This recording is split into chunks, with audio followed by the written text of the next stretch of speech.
হেই WhatsApp ভাই, আসসালামু আলাইকুম। Another new video. আজকের ব্লগটি থেকে আমরা কোথায় খেলতে গেছিলাম তা নিয়ে চলেন শুরু করা যাক আজকের ব্লগটি। আমরা এখানে গাড়িতে চড়ে রওনা দিয়ে পড়ি। আমরা যাচ্ছিলাম তিনটা গাড়ি নিয়ে চলে গেছিলাম পুঠিয়া পিএন মাঠে। আমরা যাচ্ছি জামিরা স্কুলের হয়ে। এখানে সবাই একটু উল্লাস করছিল। আমরা এখন মাঠে নেমে পড়ছি গাড়ি থেকে। কিন্তু এই মাঠটি কিন্তু রাজশাহীর মধ্যে একটা অন্যতম মাঠ, অনেক সুন্দর। চারিদিক দিয়ে এই মাঠটি অনেক সুন্দর এবং খেলার উপযোগী।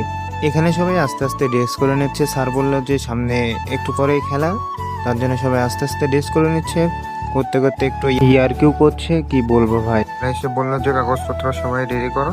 এখানে সবাই কাগজপত্র রেডি করে ধরে আছে। স্যার এসে শহর চেক করলো। এটা হচ্ছে অপোনেন্ট টিম। এখন এদের কাগজপত্র দেখতেছে, তারপরে খেলা শুরু হয়ে যাবে। আমি খেলার মধ্যে কোনো ভিডিও করতে পারিনি, তার জন্য সরি। এখানে এসে টাইব্রেকার হয়, দুই দয় সমতায় থাকে 0-0। এর জন্য টাইব্রেকারে এসে এই গোলকিটা অনেক ভালো ছিল, এর জন্য এই গোলকি খেলার মাঝে তিনটি সেভ দিয়ে দলকে জিতে দেয়। আমাদের গোলকি একটি সেভ দিয়ে আমরা হেরে যাই। এই পর্যন্ত এই ব্লগটি ছিল। আসসালামু আলাইকুম। আর আমার এই প্রথম ব্লগটি কেমন লাগলো আপনারা জানাবেন। আসসালামু আলাইকুম।